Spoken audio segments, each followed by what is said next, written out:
देखिए, लोकसभा का चुनाव खत्म होने के बाद जो है आरजेडी जो है समीक्षा बैठक की है और इस समीक्षा बैठक में आरजेडी के समीक्षा बैठक में लालू प्रसाद यादव भी बैठे थे और लालू प्रसाद यादव ने इस प्रकार से इस बार गोटी फिट की है, इस प्रकार से इन्होंने राजनीतिक समीकरण फिट कर दिया है कि अगले आने वाले चुनाव में यानी विधानसभा के चुनाव में नीतीश कुमार और बीजेपी को बहुत भारी पड़ेगा। और भारी क्यों पड़ेगा, क्या लालू प्रसाद यादव ने अपनी जो है गोटी फिट किया है, किस प्रकार के तेजस्वी यादव ने समीकरण बैठाया है और तेजस्वी यादव ने साफ तौर से कह दिया है कि टिकट बांटते समय हम किसी का भी सिफारिश को नहीं मानेंगे। अगर आपने जो मेरा दिया हुआ काम को नहीं किया तो हम नहीं मानेंगे इस बात को लेकर के।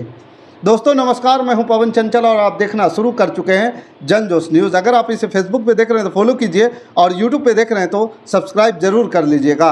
लोकसभा चुनाव के परिणामों के बाद कल आरजेडी की बैठक हुई और आरजेडी के बैठक में बातें क्या हुई, तेजस्वी यादव जहां जहां चुनाव हारे हैं, उनकी पार्टी जहां जहां चुनाव हारी है, अब उन विधायकों की खैर नहीं है। ध्यान से सुनिए, यह पूरी खबर आरजेडी के मीटिंग के अंदर की बात है और अंदर कल क्या बात हुआ, क्या क्या मुद्दों पर बात हुई और ये भी बात हुआ है कि अगर आप उस क्षेत्र के विधायक हैं और उस क्षेत्र से हमें हार मिली है तो ये तो समीक्षा करने वाली बात है, ये छोटी बात नहीं है। उन विधायकों के तेजस्वी यादव ने जम कर के क्लास लगाई है।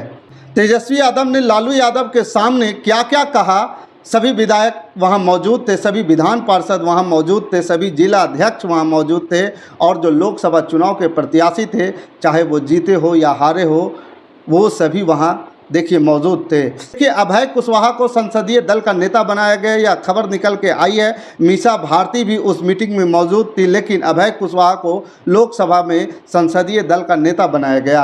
एक बड़ी खबर निकल करके आई है, लेकिन तेजस्वी यादव ने कहा कि यह जो चुनाव के नतीजे आए हैं उन विधायकों की हार है। जो चुनाव के समय खूब पसीना बहाना था वो पसीना नहीं बहा पाए। 10 सर्कुलर रोड में जा करके दावे जो किया जा रहा था उन लोगों के द्वारा चुनाव के परिणामों से पहले या चुनाव के परिणाम के आने के कुछ समय पहले या चुनाव चलते समय कि हम जीत रहे हैं, इतने सीट से, इतने वोट से, इतना अपार समर्थन है। जिस जिस विधानसभा चुनाव में आरजेडी के विधायक हैं, जिस जिस विधानसभा सीट पर विधानसभा चुनाव में नहीं, विधानसभा सीट पर जहां जहां आरजेडी की विधायक है और वहां वहां आरजेडी हार गई, महागठबंधन को वहां पर हार मिली, चाहे वो प्रत्याशी कांग्रेस के हो या माले का हो या फिर आरजेडी के विधायक को, हार का मुंह देखना पड़ा है। लीड नहीं ले पाए हैं अपने ही सीट पर, उन विधायकों को हो सकता है टिकट ना भी मिले। यानी कि आरजेडी के आंकड़े जो निकल करके आए हैं लगभग 243 सीटों से अगर हम देखें विधानसभा सीट वाइज तो 147 सीट पर आरजेडी पीछे रही, महागठबंधन पीछे रही। वो विधायक जरा सोच ले, सिर्फ 96 सीट ऐसे थे जहां पर विधायकों ने लीड ली। कई ऐसे सीटें हैं जहां जीत गए, जैसे कि कई ऐसे विधायक हैं उनकी तारीफ होनी चाहिए, जैसे ऋषि यादव हैं, इसके अलावा डब्लू सिंह हैं। औरंगाबाद की हम बात करें तब भी तो उपेंद्र कुशवाहा तीसरे स्थान पर आ गए, राजा राम सिंह कुशवाहा जीत गए, वह ठीक है फैक्टर पवन सिंह बने, लेकिन उनकी सीट पर तो लीड मिलनी चाहिए। जहानाबाद देख लीजिए, सुरेंद्र यादव जीत गए, ज़्यादातर विधायकों ने अच्छा परफॉर्मेंस दिया। पाटलिपुत्र देख लीजिए, भाई वीरेंद्र का परफॉर्मेंस अच्छा रहा, लेकिन ऐसे विधायक थे, आलोक मेहता चुनाव हार गए, आप समझ सकते हैं। कुमार सर्वजीत हार गए, कैसे हार गए? क्या वहां पर मगध में आरजेडी की सीटें नहीं हैं? क्या सीमांचल में आरजेडी की सीटें नहीं हैं? वहां पर आरजेडी के विधायक कैसे हार गए? मोहम्मद शाहनवाज आलम अररिया में चुनाव हार गए, कैसे हार गए?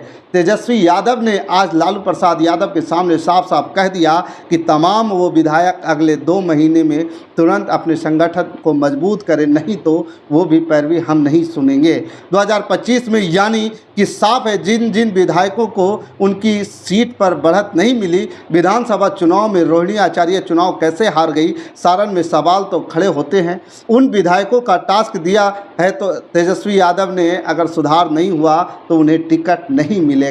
2025 में ये लगभग मान ली के चलिए कि आज लबो-लुबाब इस मीटिंग का ये रहा कि सभी को जो जीत के आए थे उनकी जीत की बधाई दी गई। जो काफ़ी कम मार्जिन से हारे थे, ये माना गया कि वो वहाँ पर टफ फाइट थे कि जायसवाल काफ़ी कम मार्जिन से हारी हैं, वहाँ पर टफ फाइट थी, लेकिन आरजेडी उन विधायकों को सीधा सीधा चेतावनी दी गई है। जहां जहां से वो विधायक है, जिन जिन सीट पर वो चुनकर आए हैं, उस सीट पर भी इस लोकसभा चुनाव में वो लीड ना दिला सके, यानी कि वो बढ़त ना दिला सके। उन विधायकों का अगर परफॉर्मेंस ठीक नहीं है, अगले 2 महीने में वहाँ पर अगर आपने संगठन को मजबूत नहीं किया, जो काफ़ी स्ट्रक्चर गिरता हुआ दिखा है, टिकट नहीं मिलेगा। यह बात तय कर लीजिए, यह बात तय मान लीजिए। तेजस्वी यादव ने अपने विधायकों को इशारों में ही कड़े लफ्जों में चेतावनी दे दी है।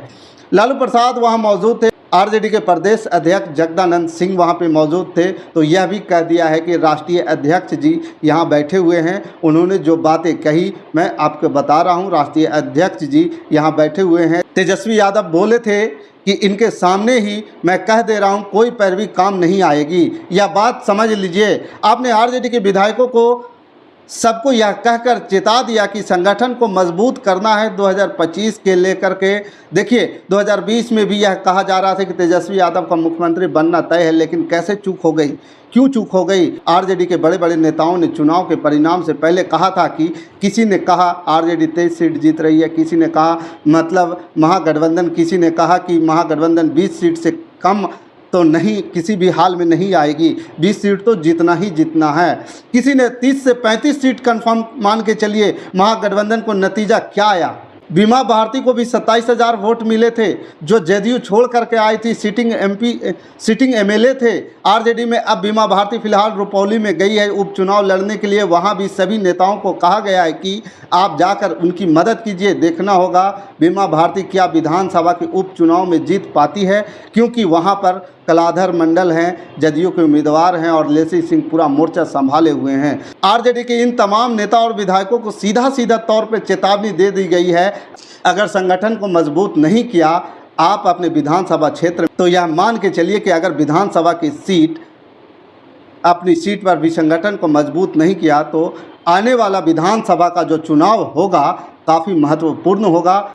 उसमें तेजस्वी यादव कुछ कड़े और बड़े फैसले लेंगे। उनका मूड देखकर लगा, जो अंदर से खबर छनकर आई है, संगठन मजबूत करने के लिए तेजस्वी यादव अब जी जान लगा दी है। देखिए खबर ये भी है कि 15 अगस्त के बाद, यानी कि झंडा तोलन के बाद, तेजस्वी यादव एक बार फिर से जिलों में जाएंगे, यात्रा करेंगे, लोगों के बीच जाएंगे। जन विश्वास यात्रा उन्होंने अभी की है। उनकी सभाओं में, यात्राओं में काफ़ी भीड़ जुटी। तेजस्वी यादव फिर से जिलों में जाएंगे और 15 अगस्त के बाद से ये यात्रा शुरू की जाएगी।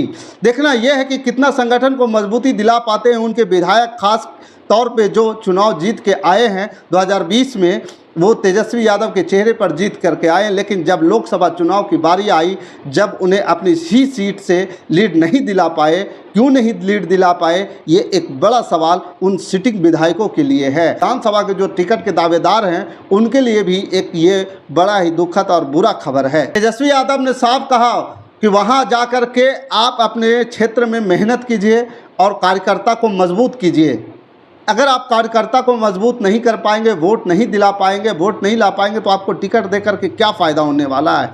तो इन सब तमाम मुद्दे पर वहाँ पर जो है चर्चा की गई है। और जो तेजस्वी यादव ने ज़मीन बनाई है वो ज़मीन खिसक गई, ये तेजस्वी यादव का कहना था। आरजेडी के सभी विधायकों को कह दिया है कि सिर्फ 2 महीने का समय दिया गया है, तुरंत इसको तत्परता से देखा जाए और संगठन को मजबूत किया जाए, नहीं तो फिर लालू प्रसाद के सामने ही कह दिया आगे जो हम फैसला लेंगे वो मंजूर हो जाएगा, मंजूर करना पड़ेगा। यानी कि विधायकों को टिकट नहीं मिलेगा। जो सिटिंग विधायक है, हम उनके लिए भी कह रहे हैं, जो सिटिंग विधायक नहीं है उनके लिए भी करें। कई ऐसे विधायक थे, देखिए शिवचंद्र राम भी हाजीपुर में चुनाव लड़े, उन्होंने दावा किया था कि वो चुनाव जीतेंगे, लेकिन वह चिराग पासवान की जीत हो गई। मुन्ना शुक्ला को लेकर भी क्या क्या बातें हुई थी, वैशाली में क्या हाल, अगर राघोपुर छोड़ दे अगर हम, तो उसके अलावा फिर जो तमाम सीटें थी वहां पर क्या वोट परसेंटेज रहा, तो समझ सकते हैं। आरजेडी का वोट परसेंटेज बढ़ा है, लेकिन क्यों हर एक विधानसभा सीट पर जहां जहां आरजेडी के विधायक है, उनके विधायक होते हुए भी वहां वो लीड नहीं दिला पाए। कई ऐसे विधायक हैं, कईयों ने लीड दिलाया, उनकी प्रशंसा भी की गई। आरजेडी के कई ऐसे विधायक जिन्होंने अपना दबदबा को बरकरार रखा, लेकिन उन लोगों पर गाज गिरेगी, यह बात तय है। रोहिणी आचार्य का चुनाव हारना सारण में, लोगों पर तो गाज गिरेगी, ये बात तय है। रोहिणी आचार्य का चुनाव हारना सारण में तो छोटे लाल राय हैं, जितेंद्र राय बिहार सरकार में मंत्री थे, कैसे वहाँ रोहिणी आचार्य हार गई, क्या हो गया मंढौरा में, क्यों लीड नहीं मिल पाया, समझ सकते हैं आप। कई जगह पर जो बातें छन के आया है, लोकसभा की बात हमने कह दी है और वहां पर संसदीय दल का नेता अभय कुशवाहा को चुन लिया गया है। संगठन को और मजबूती देने पर बात की गई है। अगले साल जब विधानसभा चुनाव होंगे तो उससे पहले कई संगठन में भी बदलाव देखने को मिलेंगे। देखिए, संगठन में बदलाव इसलिए देखने को मिलेंगे, लेकिन नहीं, कुशवाहा समाज को तरजीह दी गई है। पहली बार भाई कुशवाहा जीत कर आए, उन्हें ताज मिली है और सुरेंद्र यादव को सचेतक बनाया गया। तो ये तमाम बातें जो हैं, स्क्रिप्ट जो है तैयार है। तेजस्वी यादव अपने संगठन पर ध्यान दे रहे हैं 2025 के चुनाव से पहले, क्योंकि कई विधायकों ने ये भी कहा चुनाव समय से पहले भी कराए जा सकते हैं। अगर समय से पहले कराए जा सकते हैं तो फिर आपकी तैयारी क्या है, रिपोर्ट कार्ड तो पूछेंगे तेजस्वी यादव। आरजेडी के नेताओं की कड़ी चेतावनी तेजस्वी यादव की इस आरजेडी के बैठक में, जहां लालू प्रसाद भी मौजूद थे, किसी की पैरवी नहीं सुनेंगे, फिर जब फैसला ले लेंगे तो ले लेंगे, अगर सुधार नहीं हुआ तो टिकट भी कटेगा और इसको मान के चलिए।